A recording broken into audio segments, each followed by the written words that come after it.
Nakupujete na spletnih straneh kitajskih prodajalcev, kot sta Shein in Temu. Poceni nakupi bodo s 1. julijem postali precej dražji. Evropska unija namreč za pakete vredne do 150 evrov uvaja 3-evrsko carino. Kaj to pomeni v praksi? Manca Turk. 3-evrska carina, ki jo za pakete nizke vrednosti uvaja Evropska unija, ne bo veljala na paket, temveč na vsak izdelek v paketu posebej. Naprimer, če bi na spletni strani Temu želeli naročiti 3 izdelke, moško majico, pinceto in pa polnilec za telefon, bi nas to zdaj stalo slabih 18 evrov, no od 1. julija naprej pa bi plačali 9 evrov več, torej skupno 27 evrov.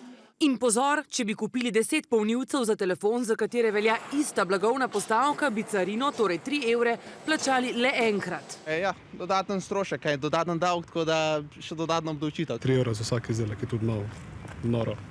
Malo absurd. Moglo bi biti procentualno, ne? Višja, kaj je cena, več bi bilo carine. Manjša, kaj je cena, manj carine. Evropska unija skuša na tak način omejiti naraščajočo prevlado kitajskih prodajalcev, kot so Temu, Shein in AliExpress, ki na evropskem trgu prodajo na milijarde poceni artiklov. In posledice: visoka stopnja goljufij, nelojalna konkurenca za evropske prodajalce, zdravstvena tveganja za potrošnike.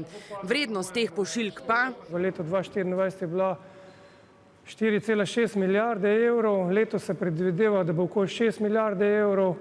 Tako da govorimo res o poplavi teh malih spletnih pošiljk. Stanje v Sloveniji: večina paketov najprej prispe v druge države članice, zato so carinjeni tam. Za Slovenijo bi bilo poročano 44,6 milijona evra DDV. In če bi zdaj to preračunali, lahko nekje sklepamo, da je teh malih pošiljk, ki so namenjene za Slovenijo, tam blizu 5 milijonov na letnem nivoju. Se bo število pošiljk zaradi novih carin zmanjšalo?